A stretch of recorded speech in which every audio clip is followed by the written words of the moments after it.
আমরা আগের একটা ভিডিওতে বলেছিলাম যে ইপসন L81808050 বা এই সিমিলার মডেলের যে প্রিন্টারগুলো এসেছে সেগুলোর মেনটেনেন্স বক্স আমরা রিসেট করে দিতে পারবো।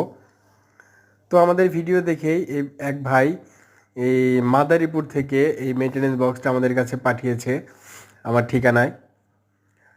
এটা হচ্ছে মেলবোর্ন প্লাজা, মাদারীপুর, পুরান বাজার, মাদারীপুর।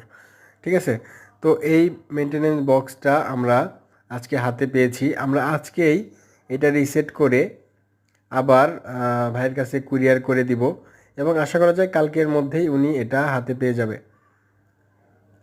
তো আপনারা যারা এই ইপসনের নতুন মডেলের প্রিন্টারগুলো ইউজ করতেছেন তারা হয়তো বুঝবেন যে মেনটেনেন্স বক্স ফুল হয়ে গেলে নতুন কিনতে হয়, বা নতুন একটা মেনটেনেন্স বক্স কিনতে অনেক টাকা লেগে যায়। তো আমাদের কাছে কিন্তু অতি স্বল্প খরচে আপনি মেনটেনেন্স বক্সটা রিসেট করে নিতে পারবেন এবং একবার রিসেট করলে কিন্তু এটা আবার একদম নতুনের মতোই আপনি ইউজ করতে পারবেন।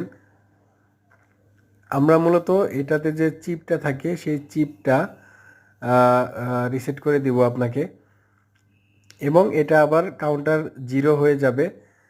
আপনি আবার প্রিন্টারে লাগিয়ে নতুনের মতো ইউজ করতে পারবেন। তো এই ভিডিও সম্পর্কে কোনো প্রশ্ন বা জিজ্ঞাসা থাকলে আমাদেরকে হোয়াটসঅ্যাপে মেসেজ করতে পারেন অথবা এই ভিডিওর কমেন্ট সেকশনে লিখতে পারেন। ধন্যবাদ। আল্লাহ হাফেজ।